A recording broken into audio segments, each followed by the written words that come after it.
오늘 대림절 벌써 셋째 주일이 다 됐네요. 예수님의 처음 오셨던 그날을 우리가 기억합니다.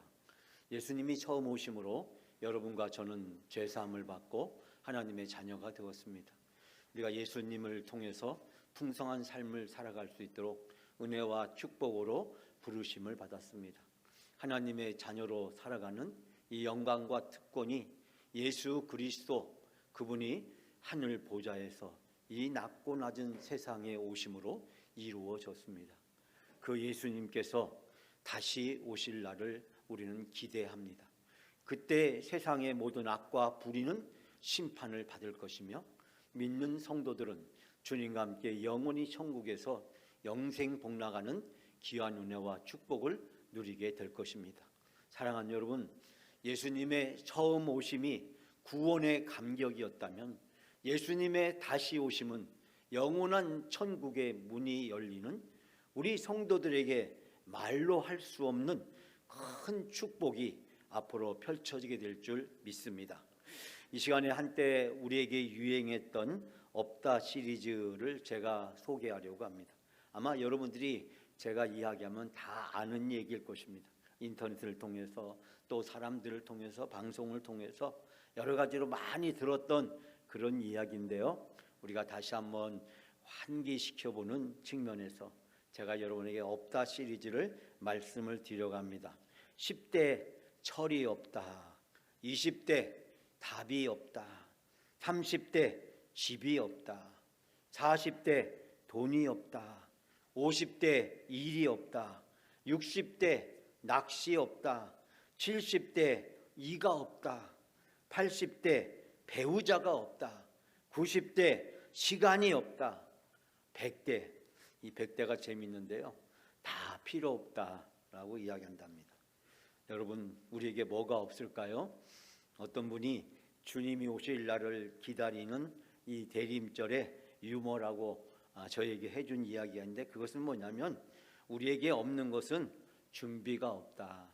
이 대림절은 예수님의 다시 오심을 고대하면서 기다리면서 주님을 맞이할 준비를 하는 기간인데 준비가 없다, 그런 이야기를 했습니다.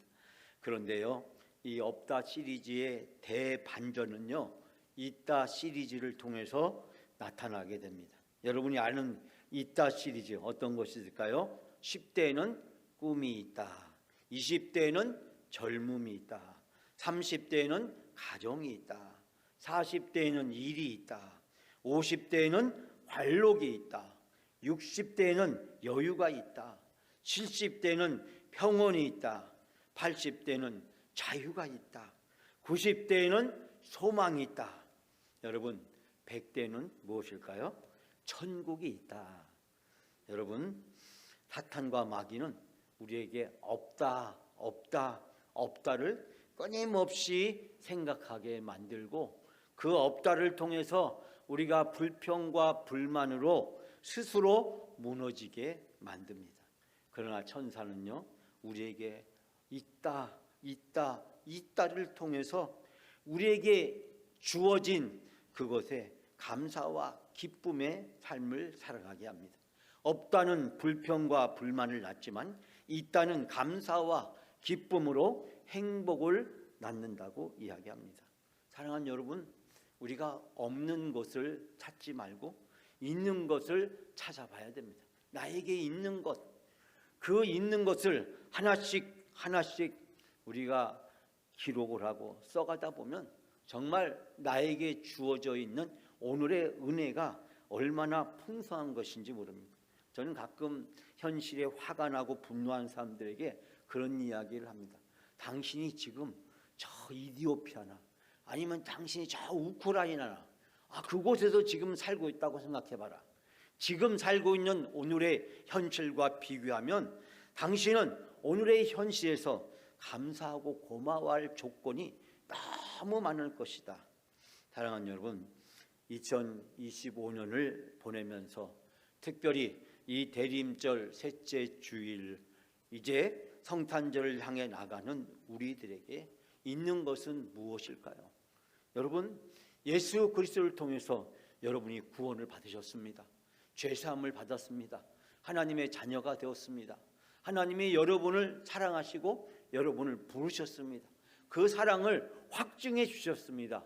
그 증거가 여러분이 지금 이 자리에 와서 예배를 드리고 있는 것입니다. 하나님이 나를 사랑한다는 증거, 하나님이 나를 구원해 주셨다는 증거, 하나님이 나에게 은혜와 축복을 베풀어 주셨다는 증거, 그 가장 명확한 증거가 지금 여러분이 이 예배의 자리에 있는 것입니다. 사랑하는 여러분, 이것은 세상의 그 어떤 것과도 비교할 수 없는 것입니다. 여러분 인생의 최고의 축복, 최고의 은혜, 최대의 성공, 예수 그리스도를 만났고 예수 그리스도를 통해서 구원받은 것이고 하나님의 자녀 된 것임을 믿습니다. 이 감사함과 기쁨으로 살아가게 될 때 우리에게 없는 것이 있을 수 있습니다. 불편하고 어렵고 힘들 수가 있습니다. 때로는 그것 때문에 고통을 겪을 수도 있습니다. 그러나 하나님의 자녀로 나에게 주어진 이 구원의 영광과 기쁨과 축복을 생각하면 우리는 세상에서 가장 행복한 사람, 나는 이 세상에서 무엇과도 부러워할 것이 없는 가장 행복한 사람, 소중한 사람인 줄 믿습니다. 지난주 한 주 동안 대림절을 보내면서 제가 새벽에 여러분들에게 바로 누가복음 2장 3장 말씀을 통해서 이 대림절에 기다리는 신앙과 믿음은 무엇이 되어야 될까라는 말씀을 한 주 동안 같이 나눴는데요. 그 중에서 특별히 제가 지난주 수요일날 목요일날 연이어서 여러분들에게 바로 두 사람을 소개했습니다. 첫 번째는 예수님을 기다리는데 바로 이 세례 요한처럼 예수님을 드러내고 예수님을 증거내고 그리고 예수님이 오실 길을 예비하러 오셨던 사람에 대해서 이야기했습니다. 세례 요한, 그는 모든 영광을 그리고 모든 사람의 시선을 예수님에게로 돌립니다. 당시 세례 요한은 스타였습니다. 많은 사람들이 세례 요한의 말을 듣기 위해서 몰려들었고 세례 요한에게 세례를 받기를 자청했습니다. 여론의 촉각이 세례 요한에게 집중되어 있었고 세례 요한의 입에서는 말 한마디가 당시 시대에 큰 영향을 끼치는 사람이었습니다. 많은 사람들이 세례 요한을 부르면서 환호했지만 세례 요한은 나는 예수님을 위해서, 메시아를 위해서 그분의 오실 길을 예비하기 위해서 이 세상에 왔고 나는 그분의 신발끈을 풀 자격조차도 없다라고 이야기를 했습니다. 당시 시대는 주로 샌들을 신었기 때문에 밖에서 길을 걷다 보면 이 발이 쉽게 더러워집니다.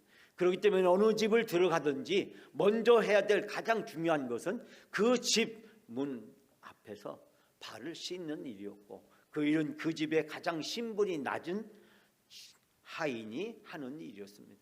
그런데 세례 요한이 그 스타가 많은 사람들이 주목을 받는 그 사람이 나는 예수님의 발을 씻겨줄 자격조차 없다라고 이야기하면서 그는 예수 그리스도 그분을 나타내고 예수 그리스도 그분을 증거하고 예수 그리스도의 오심을 증거하는 삶을 살았습니다. 근데 그때 당시에 바로 이 유대 지역을 통치하고 있는 사람이 있었는데 그 사람은 헤롯 안티오코스라는 사람이었습니다. 그 사람은 자기의 욕망을 위해서 살았던 사람이었습니다. 오로지 자기를 드러내기 위해서 자기가 하고 싶은 일을 하기 위해서 심지어 이 사람은 자기 동생의 아내를 취하여 자기 부인으로 삼는 악행을 하게 되었고 세례 요한의 통렬한 그의 죄를 지목하게 되자 이 세례 요한을 감옥에 가두게 됩니다. 오로지 자기밖에 모르고 자기의 욕심과 야망을 충족시키는 사람이었습니다. 대림절에 우리가 세례 요한과 그리고 이 헤롯을 통해서 주님을 기다리는 삶과 신앙이 무엇인지를 생각해 보게 됩니다. 사랑하는 여러분, 오늘 이사야 35장의 말씀은 이사야 선지자를 통해서 하나님의 영광과 축복을 선포하고 있습니다. 사실 오늘 이사야 35장은 34장과 긴밀하게 연결되어 있습니다. 이 34장의 말씀은 하나님의 무서운 진노와 심판을 선언하고 있습니다. 이스라엘 백성과 당시의 열방들이 하나님께 불순종하고 죄를 지었습니다. 그들이 온갖 불의와 악행을 저질렀습니다. 이사야 34장은 바로 그 불의와 악행에 대해서 하나님의 무서운 진노와 심판이 임할 것임을 선포하면서 그들에게 지옥이 펼쳐질 것이라고 저주를 선포하고 있습니다. 그러나 이사야 35장의 말씀은 그런 어둡고 절망적인 상황 속에서 특별히 하나님께 불순종하고 우상을 숭배함으로 아수르에게, 바벨론에게 심판을 당하고 나라가 멸망하고 수없이 많은 사람이 죽임을 당하고 포로로 붙잡혀가 강제 노역에 시달리고 있는 이스라엘 백성들에게 희망과 꿈을 선포합니다. 하나님이 때가 되면 이스라엘 백성들의 죄를 용서해 주시고 다시 이 시온으로, 이 팔레스타인 예루살렘으로 그들이 되돌아올 수 있도록 인도해 주신다는 것을 선포하고 있습니다. 오늘 이사야 35장의 말씀은 하나님의 마음입니다. 하나님의 마음, 죄를 지어서 심판을 받을 수밖에 없는 그 이스라엘 백성들, 그들이 강제 노역을 그발 강가에서 탄식하며 걷고 있지만 하나님의 마음은 진노에 있는 것이 아니라, 심판에 있는 것이 아니라, 저주에 있는 것이 아니라 이스라엘 백성들 향한 사랑에 있음을 고백하면서 하나님이 이스라엘 백성들을 회복시켜 주실 그 아름다운 세상을, 그 아름다운 천국을 우리에게 소개해 주고 있습니다. 사랑하는 여러분, 주님이 다시 오시면 이 아름다운 세상이 우리 앞에 펼쳐지게 되고 우리는 이 영원한 천국에 초청을 받게 될 줄 믿습니다. 오늘 주신 말씀은 바로 그 아름답게 펼쳐질 천국을 이사야는 노래하고 있습니다. 오늘 주신 말씀을 간단하게 제목을 다시 붙인다면 천국의 노래입니다. 사랑하는 여러분, 이 천국의 노래는 어떤 노래일까요? 먼저 1절에서 4절 말씀에 보면 메시아가 오시면 이루어질 아름다운 천국을 노래하고 있습니다.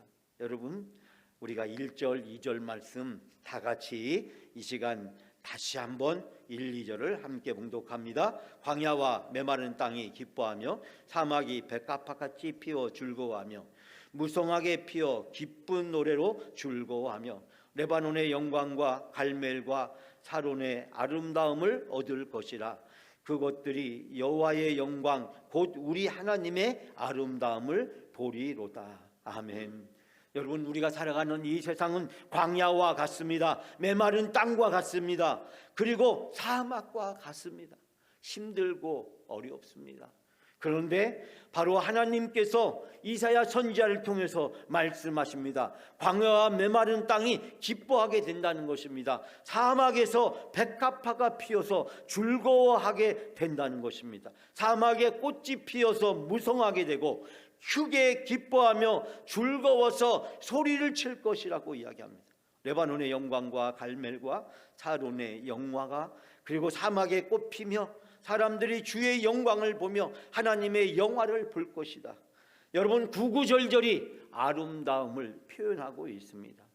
사막과 메마른 땅, 광야, 그곳에서요 기뻐할 일이 생긴답니다. 그 기뻐할 일이 뭐냐면 아무것도 없는 그곳에서 백합화가 피게 되고 꽃들이 가득 무성하게 될 것이랍니다. 그로 인해서 사람들이 너무 기뻐하며 즐거워서 소리치게 될 것이며, 그리고 그곳에 누려질 그 영광과 기쁨을 노래하고 있습니다.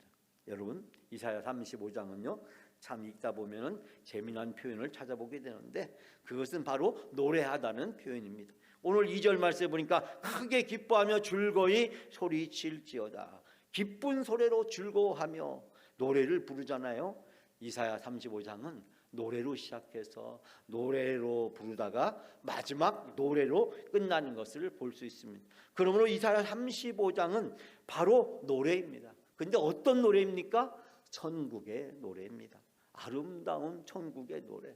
근데 그 천국은 어떠한 천국입니까? 사막에서, 광야에서, 바로 메마른 땅에서 꽃이 피어나고 향기가 나고 그곳에서 누려지는 기쁨과 은혜를 이야기하고 있습니다. 지금은 나라가 망했고 또 먼 나라의 포로로 붙잡혀왔고 강제 노역을 당하고 있고 슬프고 어려운 시간을 보내고 있지만, 그러나 그것이 지금 오늘의 이런 현실이 너희의 미래가 아니라는 것입니다. 사랑하는 여러분, 우리가 살아가는 이 세상이 우리의 현실이지만 그러나 그것은 우리의 미래가 아닌 것입니다. 이 현실은 잠깐 있다가 없어지는 것에 불과합니다. 우리의 영원한 미래는 바로 천국임을 오늘 주신 말씀은 이야기하고 있습니다. 하나님은 우리가 죄 때문에, 우리가 부족하기 때문에, 어리석기 때문에, 미련하기 때문에 이 세상을 살아가면서 어려움을 겪기는 하지만, 그러나 하나님은 그 가운데서 그래서 우리를 내버려 두지 아니하시고 우리를 아름다운 천국에서 하나님을 마음껏 노래하며 찬양하며 살아갈 수 있도록 우리에게 은혜와 축복을 베풀어 주실 것임을 약속하고 있습니다. 즉 이스라엘 백성들이 있어야 될 곳은 이 바벨론 강가, 그발 강가에서 슬픈 탄식의 노래나 부르며 신세 타령이나 하는 것이 아니라 저 예루살렘 시온으로 다시 돌아가서 하나님께 예배하며 하나님이 주시는 풍성한 은혜와 축복이 주실 그날이 이스라엘 민족의 미래고 이스라엘 민족의 꿈이고 비전임을 오늘 이 말씀은 선포해주고 있습니다. 사랑하는 여러분, 오늘 여러분이 살아가고 있는 삶의 현실에 사막일지라도 광야일지라도 메마른 땅일지라도 하나님이 그곳에서 꽃을 피우시고 그곳에서 여러분이 기쁜 소리로 기쁜 노래로 즐거워할 수 있도록 큰 은혜와 축복을 베풀어 주실 줄 믿습니다. 이 소망을 가지고 주님의 다시 오심을 기다리는 여러분이 다 되시기를 주님의 이름으로 축복합니다.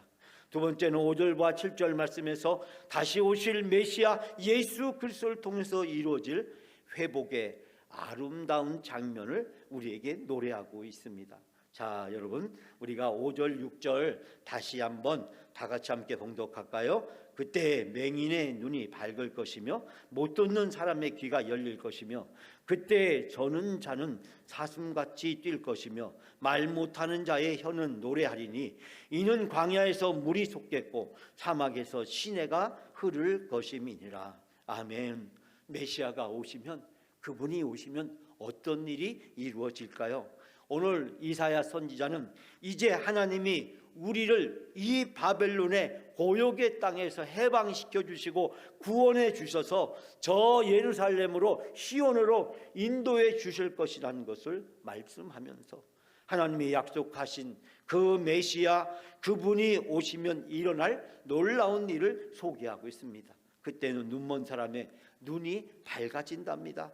귀 먹은 사람의 귀가 열리게 될 것이랍니다. 다리를 절던 사람이 사슴처럼 뛰게 될 것이랍니다. 말을 못하던 사람이 혀가 노래를 부를 것이다라고 이야기합니다. 광야에서 물이 솟겠고 사막에서 시냇물이 흐를 것이라고 얘기합니다. 뜨겁게 타오던 땅은 연못이 되고 메마른 땅은 물이 쏟아져 나오는 샘이 될 것이라고 이야기합니다. 광야에서 일어날 이 놀라운 은혜와 축복을 소개하고 있습니다. 메시아 예수 그리스도 그분이 오시면 우리에게 펼쳐질 놀라운 은혜와 축복, 우리 앞에 이루어지게 될 영원한 천국을 오늘 모습은 소개하고 있습니다. 제가 지난주에 이번 주 중에 수술을 앞둔 우리 이은직 집사님, 김종순 권사님과 스피커폰으로 통화를 함께 했습니다. 서울대병원에 입원 중이시는데 제가 전화기를 붙잡고 경과를 자세히 함께 대화를 나누고 마지막으로 간절히 함께 기도했습니다. 우리 집사님, 권사님 얼마나 뜨겁게 기도하는지 전화기에 울려오는 그 울림이 저의 가슴 속에 크게 충격을 주었습니다. 제가 쉽게 전화를 끊을 수가 없어서 목이 아프도록 오랫동안 제가 간절하게 부르짖고 기도했습니다. 내일 9시부터 수술을 하게 됩니다. 우리 정금환 권사님 한쪽 눈이 잘 보이지 않아서 걸을 수가 없습니다.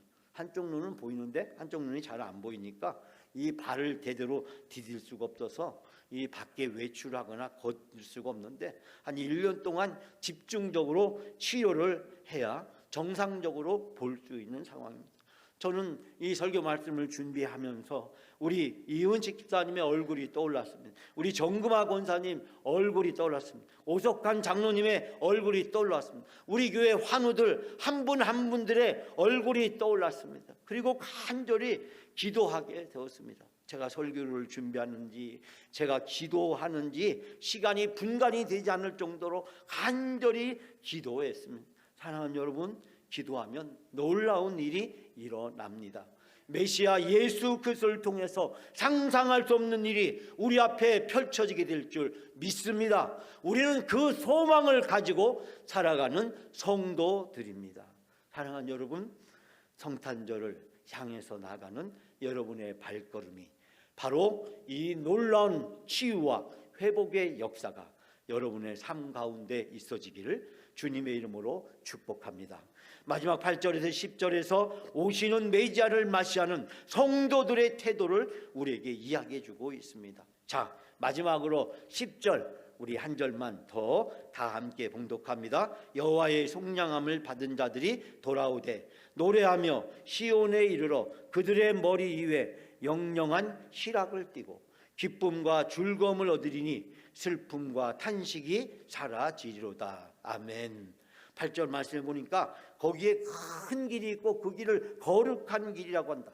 왕이 다니는 그 대로 그 큰 길을 이제 메시아가 올 때 하나님은 우리에게 펼쳐주시고 그 길을 통해서 오시는 메시아 그분을 통해서 사람들은 기뻐하며 노래를 부르며 시온에 이르게 될 것이다. 예루살렘으로 죄사함을 받은 사람들이 되돌아오게 될 것이다. 그들의 기쁨은 영원히 머물고 그들의 즐거움과 기쁨은 넘칠 것이다. 그리고 그들의 슬픔과 탄식은 이제 사라지게 될 것임을 이야기하고 있습니다. 사랑하는 여러분, 바벨론의 포로 생활에서 정처 없이 세월을 보내는 이스라엘 백성들에게 하나님은 이사야 선지자를 통해서 앞으로 펼쳐질 미래에 대해서 선언하고 있습니다. 너희가 지금 여기에 살고 있지만 그러나 너희들이 여기에 살고 있는 것은 잠깐요. 너희가 저 시온으로 예루살렘으로 되돌아가게 되면 그곳에서 하나님이 예비하고 준비해 놓으신 하나님 나라 천국은 바로 오늘 주신 말씀에서 즐거움과 기쁨이 넘치고 슬픔과 탄식이 사라진 곳이라고 이야기를 하고 있습니다. 사랑하는 여러분, 2025년 대림절을 보내면서 우리는 성탄절을 기다립니다. 우리는 예수님을 통해서 세상의 무엇과 비교할 수 없는 가장 귀한 은혜와 축복을 받았습니다. 우리에게 있는 것이 너무 많고 우리에게 있는 것이 너무 풍성합니다. 예수님을 통해서 주어진 이 풍성한 것은 세상의 그 어떤 것과 비교할 수도 없습니다. 사랑하는 여러분, 오늘 대림절을 보내면서 또 성탄절을 기다리는 여러분들의 노래가 오늘 이사야의 노래가 되기를 바랍니다. 희망의 노래, 기쁨의 노래, 천국의 노래, 그 노래를 부르다 보면 어느 순간 우리에게 없던 것은 다 사라지고 하나님이 우리에게 은혜와 축복으로 주신 것이 우리의 삶에 풍성하게 넘치게 될 줄 믿습니다. 내가 온 것은 양으로 생명을 얻게 하고 더 풍성하게 함이라. 주님이 우리에게 주신 말씀입니다. 내가 너희에게 평안을 끼치노니 너희는 염려도 근심도 걱정하지 말라. 주님이 주신 말씀입니다. 사랑하는 여러분, 이 희망의 노래, 기쁨의 노래, 이 감격의 노래, 이 천국의 노래, 2025년을 살아가는 여러분의 노래가 되시기를 주님의 이름으로 축복합니다.